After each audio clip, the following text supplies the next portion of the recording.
Hello डोबा boy army, आप सबका स्वागत है एक नए ब्रांड न्यू वीडियो के अंदर। नए वीडियो के अंदर ब्रांड अपने पास में अभी नहीं है।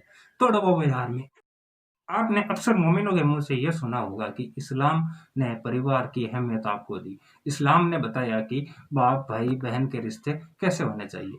हालांकि जब ये बहन भाई के रिश्ते की बात करते हैं तो सारा मामला वहीं खत्म हो जाता है, लेकिन अगर ये मामला यही खत्म कर देंगे तो भैया वीडियो लंबी कैसे। आज के इस वीडियो में मैं आपको इस्लाम के इतिहास की कुछ कहानियां सुनाऊंगा। उन कहानियों को सुनकर आपको तय करना है कि इस्लाम ने क्या परिवार और रिश्ते नातों संबंधों की अहमियत करने की, उनकी परवाह करने की आपको ताकत दी है या नहीं।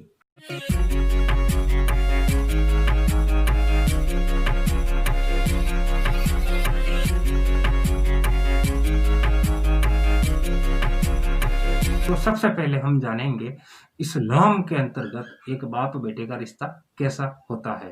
तो सबसे पहली कहानी है हजरत नूह और उनके बेटे की। जब हजरत नूह ने किश्ती बनाकर अपने परिवार संग सभी जीव जंतुओं को उसमें बिठा लिया, तो हजरत नूह का एक बेटा था जो कि शायद गालिब कमाल का काफी बड़ा फैन था।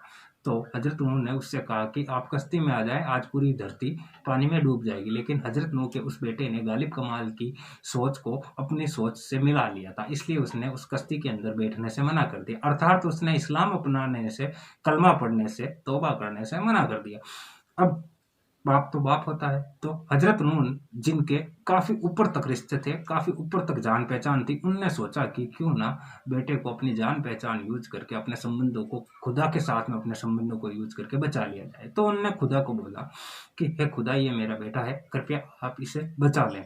तो सूरह हूद का पारा 12 आयत 44-45, इसमें वो खुदा से कहते हैं कि हे खुदा, ये मेरे खानदान का चिराग है जिससे मेरा परिवार बढ़ेगा, कृपया आप इसे बचा ले। तब खुदा ने उनको बोला कि अगर कोई कुफ्र करे, काफिर हो जाए, तो वो आपका बेटा नहीं हो सकता। मतलब उन्होंने नूह को कह दिया कि है पैगंबर, आपका बेटा जो है वो काफिर है, कुफ्र करता है, इसलिए उसको जहाज में नहीं आने दिया जाएगा, उसको नहीं बचाया जाएगा। और नूह अपनी कश्ती लेकर आगे बढ़ गए। मतलब खुदा के लिए, इस्लाम के लिए एक बाप अपने बेटे को मरने के लिए छोड़ देता है। अब बेटे के लिए बाप का रिश्ता कैसा होता है ये जानेंगे हम अगली कहानी में, जो कि अबू उबैया इब्न जर्रा, जो गजवाए ओहद की कहानी है इसके अंदर। तो जब गजवाए ओहद के अंदर काफिरों की तरफ से एक बहुत अच्छा तलवारबाज था जिसका नाम था जर्रा। जर्रा के सामने इस्लाम के सभी सहाफी, इस्लाम के सभी सैनिक इस तरह काटे गए जैसे गाजर और मूली। मतलब आप कह सकते हैं कि आज की साउथ की फिल्मों के, सलमान खान या रोहित शेट्टी की फिल्मों के हीरो क्या गुंडों को मारते होंगे, और उनके आगे, अबू जर्रा के आगे वो भी चाय कम पानी थे। इतनी अच्छी तलवारबाजी वो जानते थे। या इस्लाम के सभी लड़ाका जर्रा के सामने मारे जा रहे थे। तब जो अबू जर्रा का बेटा था जिसका नाम अबू उबैदा इब्न जर्रा था, वो एक मोमिन बन चुका था, उसने कलमा पढ़ा हुआ था। तो उसने रसूल को बोला कि हे रसूल, मुझे अपने बाप से लड़ने की इजाजत दें। हालांकि पैगंबर मोहम्मद ने उसको मना किया था, लेकिन ऐसा मना किया था कि वो अपने बाप से जाकर लड़े, और हुआ भी वही। अबू उबैदा इब्न जर्रा अपने बाप के सामने गया और उसको ललकारा कि हे जर्रा, आके मेरे से लड़। तब जर्रा ने बोला कि आज से आज तक तूने मुझे अब्बू, अब्बा जी जैसे अच्छे नामों से संबोधित किया है, इतनी इज्जत के साथ बुलाया, ऐसा क्या तूने दीन अपनाया कि तू आज मुझे नाम से बुला रहा है और मुझे दुत्कारते हुए बुला रहा है, तू मेरा बेटा है। तब अब अबू उबैदा ने कहा कि मैंने बेत की है रसूल से, तो मेरे लिए रसूल, इस्लाम और अल्लाह ही सबसे आगे हैं, कोई माँ बाप का रिश्ता नहीं। और ये कहते हुए वो अपने बाप से लड़ पड़ा। अब चूंकि वो जवान बच्चा था और उसने तलवारबाजी भी अपने बाप से सीखी थी, तो इस्लाम बताता है कि उसने अपने बाप का गला काट दिया।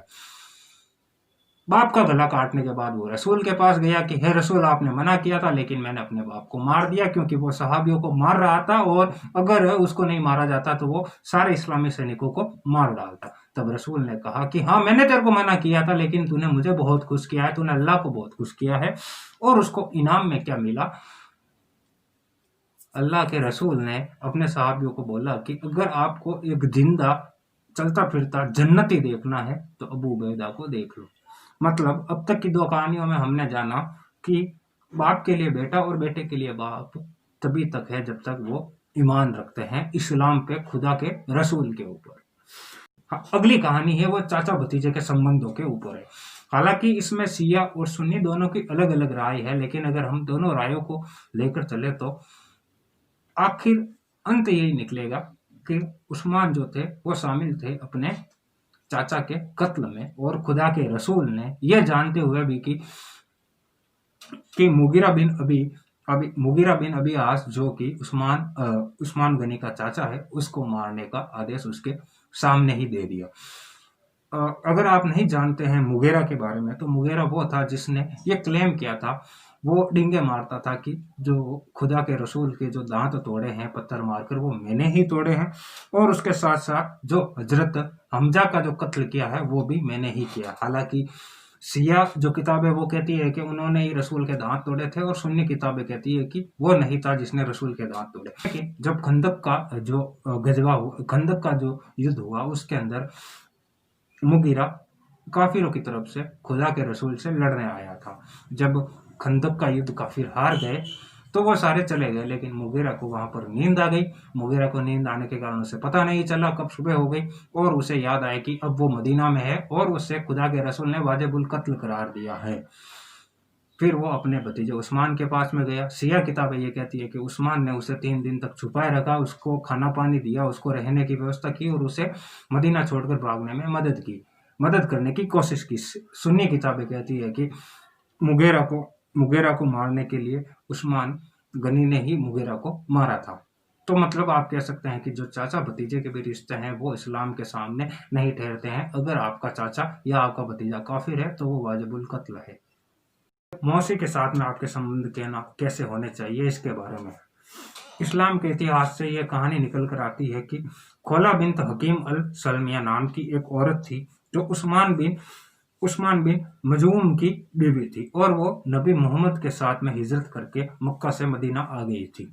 तो कहा जाता है कि वो पैगंबर मोहम्मद साहब की मौसी थी, और उन्हें एक बीमारी थी कि उन्हें रात को नींद में नाइट फॉल हो जाता था। तो वो हजरत मोहम्मद के पास में गई और उन्होंने पूछा कि मुझे रात को नींद में ही नाइट फॉल हो जाता है, तो इसका इलाज किया। तो पैगंबर साहब ने कहा कि इसका इलाज यही है कि जिस औरत को ये बीमारी है, जो इस बीमारी से ग्रसित है, वो मेरे आकर पास में सो जाए। और खोला बिन्त हकीम अल सलमिया रात को पैगंबर साहब के साथ में आकर लेट गई।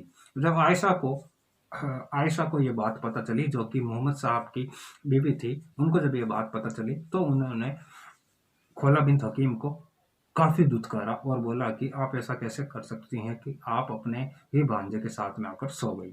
और जब उन्होंने मोहम्मद साहब से सवाल किया तो मोहम्मद साहब ने उनके सामने हिजाब की 33-50 आयत सुना दी और कहा कि मेरे लिए सारी औरतें जो है वो खुदा ने हलाल की है। और इसी के ऊपर आयशा ने मोहम्मद साहब से कहा था कि आपका जो खुदा है वो आपको काफी मजे देने के लिए हर समय तैयार रहता है। और इसका ये जो वाकया है, ये बुखारी की जिल्द नंबर 7 किताब 62 की हदीस 48 से आप पढ़ सकते हैं। मोहम्मद साहब के अपनी चाचा बेटी बहन के साथ में संबंधों को दिखाती है। नबी के चाचा अबू तालिब की बेटी उम्मे हामी बिन्त अबू तालिब, उनके साथ में एक रात का वाकया हुआ था कि जब सन 630 ईस्वी यानी हिजरी 8 के अंदर जब मोहम्मद साहब एक युद्ध हार गए थे, तब वो काफिरों से छुप रहे थे और वो अपनी बहन के घर में जाकर छुप गए। जब पैगंबर मोहम्मद साहब ने अपनी बहन को देखा तो उनका मन मचल उठा और उनने अपनी बहन को बोला अपने साथ संबंध बनाने के लिए, लेकिन उनकी बहन ने यह कहते हुए उनको मना कर दिया कि यह गलत है। तब पैगंबर साहब ने वही सूरह हिजाब की आयत 33-50 उनको बताई कि मेरे लिए सारी औरतें हलाल है, अल्लाह ने मेरे लिए सारी औरतें हलाल की हुई है। यह सुनते ही उनकी बहन मान गई और उनके साथ में संबंध बना लिए। जब सहाबा ने पैगंबर साहब को ढूंढा कि पैगंबर साहब कहाँ चले गए हैं, तो लेकिन वो मिले उनको उम्मे हामी बिन्त अबू तालिब के घर। तब उन्होंने पूछा कि हे पैगंबर, आप यहाँ क्या कर रहे हैं? तो हज़रत मोहम्मद साहब ने उनको बताया कि मैं जन्नत की सैर के लिए गया हुआ था, अल्लाह ने मुझे अपने पास मिलने के लिए बुलाया था। और जो ये बुराक का मामला आता है, जन्नत का सफ़र का मामला आता है, ये कहानी मोहम्मद साहब ने उनको तभी ही सुनाई थी। इसके अलावा आपको याद होगा कि ज़ैद बिन हारिस जो कि मोहम्मद साहब का दत्तक पुत्र था, जिनको मोहम्मद साहब ने गोद लिया हुआ था, उसकी जो बेगम थी, उसकी जो पत्नी थी ज़ैनब, उसके साथ में क्या वाक़या हुआ था, वो आप सबको याद ही होगा। तो इस प्रकार की ये सारी कहानियाँ हैं जो कि आपको बताती है कि आपको एक परिवार के अंदर अपने परिवार वालों के साथ में कैसे रहना चाहिए।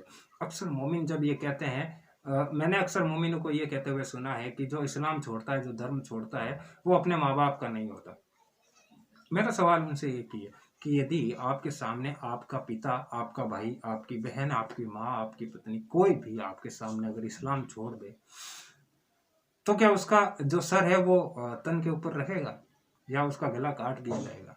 मतलब एक इस्लामी परिवार में एक इस्लामी परिवार में रिश्ते नाते तब तक ही हैं जब तक वो इस्लाम पे, पैगंबर के ऊपर, अल्लाह के ऊपर ईमान लाता है, सहाबा के ऊपर ईमान लाता है।